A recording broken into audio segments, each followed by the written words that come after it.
Senhor, pela sua doce presença no nosso meio. Obrigada. Obrigada, Senhor. Obrigada por estar aqui. Obrigada, Senhor, por nos ajudar nessa noite. Nós vamos meditar na sua palavra e pedimos. Somos carentes, dependentes de ouvir a tua voz. Nós precisamos sair daqui nessa noite com uma direção que nos mova a vitória que o Senhor quer nos dar. Então nós te pedimos que o nosso coração, nossa mente, o nosso ser, Pai, esteja totalmente focado na tua palavra. Não permita que nenhum demônio, Senhor, venha roubar a tua palavra, ou que a terra do nosso coração seja como pedregais, ou como entre espinhos, ou como solo rochoso, que logo se perde quando ouve a palavra, que logo quando a palavra cai, Senhor, muitas vezes o sol queima, o inimigo rouba, ou cuidados com essa vida, Senhor, sufocam a palavra e ela se torna frutífera. Nós não queremos ser essa terra, mas nós queremos ser a terra boa, Pai, que ouve a palavra e produz a 30, 60 e a 100 por cada semente que se ouve, Pai, e se coloca em prática. Nessa noite nós pedimos que a unção do Teu Espírito Santo esteja em cada palavra que sair desse altar aqui hoje, e que o Senhor possa cercar este lugar com os Teus anjos, e que o Senhor possa transformar o nosso ser através da Tua palavra. Não fale aquilo que queremos ouvir, fale aquilo que nós precisamos, Senhor. Vira o nosso coração com a Tua palavra, de modo que nós possamos alcançar a eternidade naquele dia, em nome de Jesus, amém.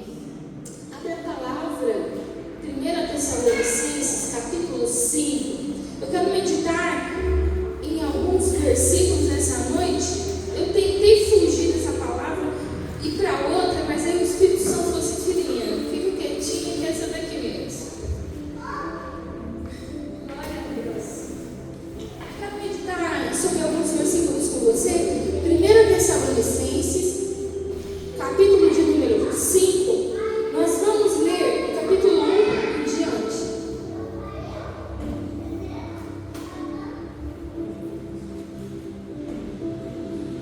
1 Tessalonicenses, capítulo 5, versículo 1 em diante, diz assim a palavra do Senhor. Você que não trouxe a Bíblia Sagrada, cola no irmãozinho aí que está aí perto e lê a Bíblia com ele. Ou se você tem duas aí, forneça uma para quem não trouxe. Mas é importante você trazer a palavra para você aprender a movimentar ela, e assim você fica afiado onde que estão os livros, os textos, para você ir aprendendo cada vez mais.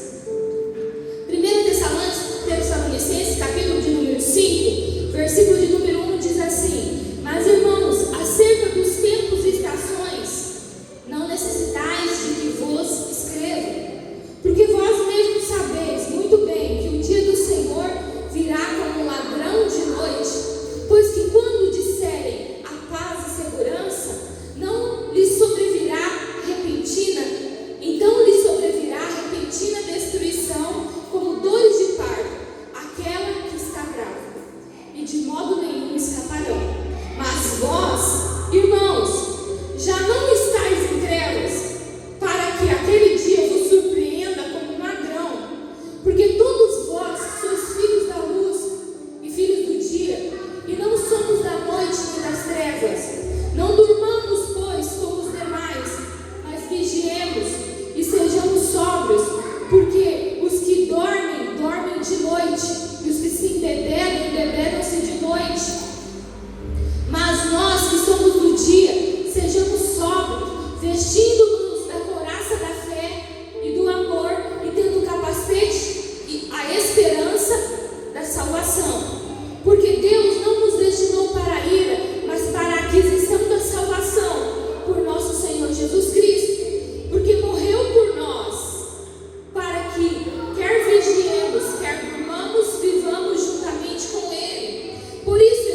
que esse dia surpreenda você. Porque o que o ladrão faz? O ladrão rouba de dia. A facilidade do bandido entrar numa residência, muitas vezes é de noite. Tudo o que acontece, acontece nas trevas. É isso que está dizendo. Quem está nas trevas, quem vive nas trevas, quem está andando com a luz apagada, quem não está se preocupando com os princípios da palavra de Deus,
bem, amor? Eu falei, tá tudo bem, amor, vamos lá. Quando a gente chega no carro, os meninos lá, a gente assinando tudo, e de repente alguém liga pro Aleixo. Aleixo atendeu. Você que é morador do apartamento e tal? Sou. Viu? Sou o fulano. Isso já era quase 4 horas da tarde. Eu acabei abrindo a porta lá do carro, o vento bateu e amassou o seu carro. Foi na hora do almoço. Eu fui buscar uma marmita e a porta do carro abriu com tudo e amassou o teu carro. Aí eu falei assim, eu vou pagar, vou adiantar tudo, viu? Fica tranquilo que eu vou pagar. E nós pegamos, levamos o carro, ficou perfeito, graças a Deus, ficou tudo bem. Mas você vê o que o diabo quer fazer com a gente? Se a gente não tem autoridade do Senhor, a gente aceita as coisas. Poderia ser que ele nem viria avisar, ele nem viria falar nada. Mas nós temos a autoridade do Senhor sobre essa terra. A autoridade está sobre a igreja. A autoridade não está sobre o juiz de direito que julga as leis humanas, mas sobre o mundo espiritual, sobre as coisas dessa terra. Nós temos autoridade, igreja do Senhor. Por que você anda cabisbaixa, batido, aceitando tudo quanto é tipo de situação, tudo quanto é tipo de afronta que vem contra você? E você aceita que daí tem a vontade de Deus, né? Amassou a porta do meu carro, o ladrão pulou o muro, roubou todas as peças do caminhão. Deus sabe todas as... Não é isso. Tem coisa que é você que tem que se levantar e lutar por mim no nome de Jesus. A tempestade está vindo, os discípulos com medo, vai morrer nesse barco, o homem está dormindo. Jesus, vamos embora, que mereçamos. Por que vocês são tímidos, homens de pequena fé? O que está querendo dizer ali? Por que vocês não expulsam? Por que vocês não acalmam o vento? Uma hora tempestade, eu estou aqui. E ele já tinha dado autoridade para os discípulos. Só que o Senhor nos leva para treinamentos. Se você está vivendo nessa terra achando que a sua vida cristã vai ser perfeita e mar de rosa daqui até a eternidade, e você vai cantar livremente pelos jardins floridos sem nenhum encalço sobre ti, deixa eu dizer a verdade para você aqui hoje. Você vai passar por momentos de dificuldade. Porque aonde você vai morar é muito belo, é muito tremendo, é rua de ouro, muros de jaspe, de pedras preciosas,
Senhor. Reconheçam as lideranças que estão em Jesus, dentro de Jesus, vivendo para Jesus.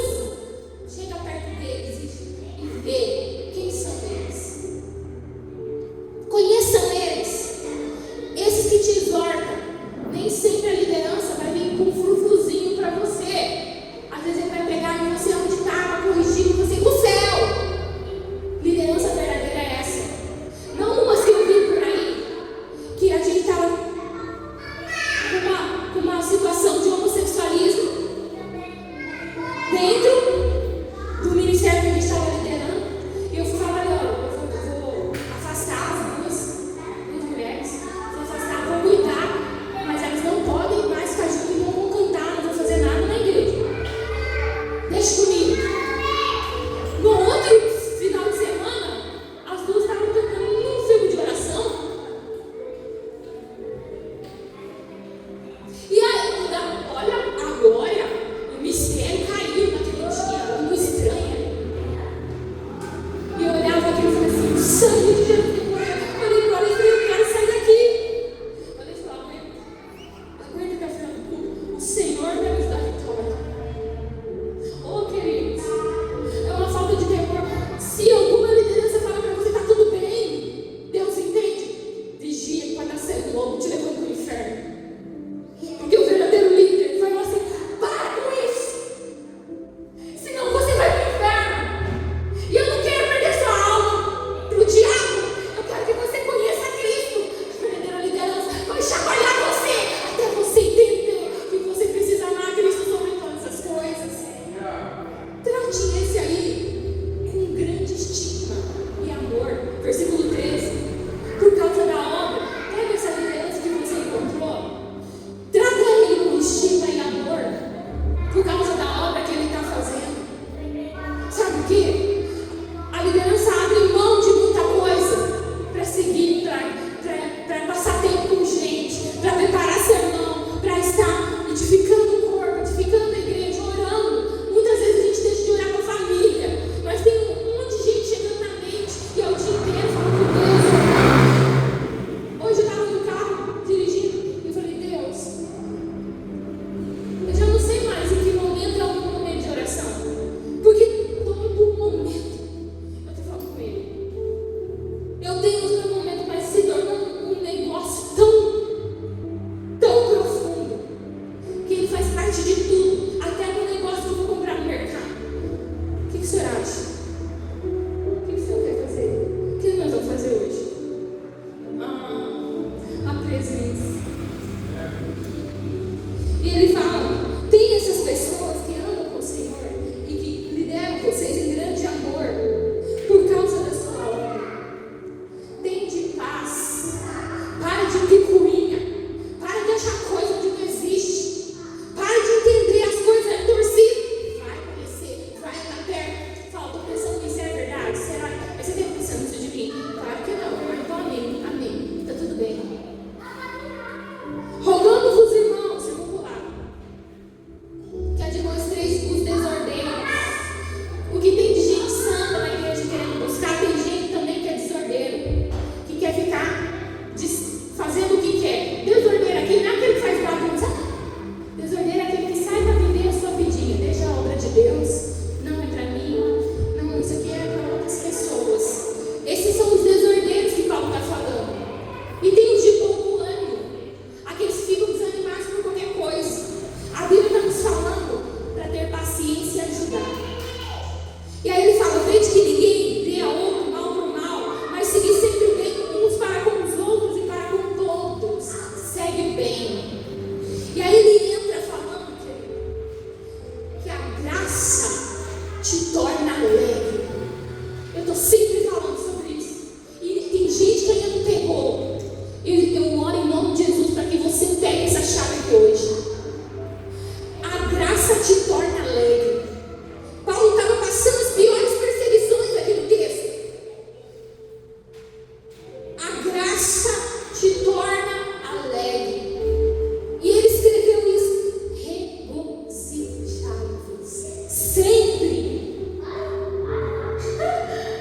Ai, não é só quando tudo vai bem, não. Tem um dinheiro bom,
porque isso preenche a alma. Era só um emprego depois.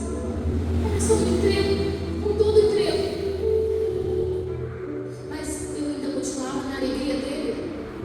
Eu tenho falado para vocês, se alegrem. Esse é o fundamento da igreja. Sabe por que a igreja tem que ser alegre? Não tá com essas caras de limão por aí. Meu Deus, dá até vergonha de falar que é crente. Nossa, se for pra ser crente com essa tristeza aí, eu não vou ser crente não.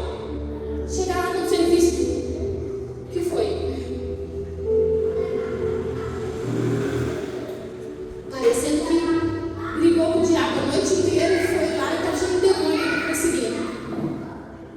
Cristão tem que ser alegre. O coração alegre é formoseiro o rosto.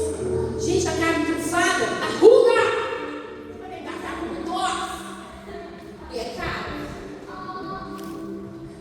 Alegre, esse é o primeiro fundamento da igreja. A igreja precisa entender que dentro das pressões que vem natural, são só pressões humanas. São só pressões humanas. O maior é o que está dentro de você, que já te garantiu. O Gilberto falou aqui sobre a garantia que a gente tem. Já dá vitória, já está certa. E por que a gente anda, Marcelo? Que está esperando Jesus voltar para subir correndo. Não fez a hora de morrer, eu não vejo a hora de Jesus voltar. Olha o pecado, olha isso. Eu quero saber. Vive uma vida assim, ó, totalmente sem alegria. Esse é o fundamento da graça, um dos fundamentos da graça, querido. Se você não está nessa alegria, peça para o Senhor nessa noite. Ouve a palavra, cata a palavra e fala, eu quero isso para mim. Foi assim que eu recebi muitas vitórias. E ele fala, em tudo dai graças. É assim que a igreja de Jesus pode viver. Ela pode viver alegre, porque a alegria é um fundamento da graça. Em segundo lugar, a igreja pode viver dando graças em tudo, porque essa é a vontade de Deus e Cristo Jesus para conosco. É assim que a igreja de Jesus pode viver espiritualmente. Jesus, te dou graças. Não está fácil, mas eu te dou graças, porque eu sei que de alguma forma o Senhor será glorificado. Gente, na vida Deus mudar cada circunstância. Usa a gratidão. Meu Deus, obrigado. Eu agradeço pelo banho. Você acredita? Eu tô tomando banho e falo, meu Deus, obrigado, essa água quentinha. Obrigado pela toalha. Essa toalha cheirosinha, Senhor, obrigado. Deus, obrigado, Deus. Obrigado por essa cama. Oh, Deus, obrigado pelo meu sofá. Não é mais aquele pau velho que eu tinha antes. Ai, sofá. Obrigada, Jesus. Deus, obrigado. Obrigado pelos livramentos. Muito obrigado. Jesus, que pessoa difícil, hein? Obrigado. Obrigada, aprendendo esse ser. Estou aprendendo como não ser. Com esse ser, eu estou aprendendo como não quero ser. A gente teve um monte de liderança, só Deus na causa. Eu falei, olha, deixa eu ver nas conversas da irmã, mas estamos aprendendo, né? Estamos aprendendo como nós não queremos ser. Glória a Deus, de certa forma a gente está aprendendo. E aí ele fala assim, não extingais o espírito de conhecimento. Sabe o que é extinguir? Apagar. Você para de dar vazão ao mover do espírito. Você começa a ficar tão dentro das suas coisas que você para de orar, de buscar. Você para de movimentar-se espiritualmente no jejum, na oração, na busca. E aí você começa a apagar o espírito. O espírito se movimenta através do seu movimento. Sabia? Os demônios se movimentam através da legalidade que a gente dá para eles. E Deus se movimenta através da igreja. O Espírito Santo se movimenta através da igreja de Cristo, através de você e de mim. Então nós precisamos estar no Espírito, buscando o Espírito Santo. E ele fala assim, não desprezeis as profecias. O que ele está dizendo? Que a gente não deve desacreditar da palavra de Deus e nem das promessas que Deus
Esse trecho eu vou pregar em outro momento, porque eu acredito que nesse versículo aqui tem muita coisa pelos olhos desse avanço.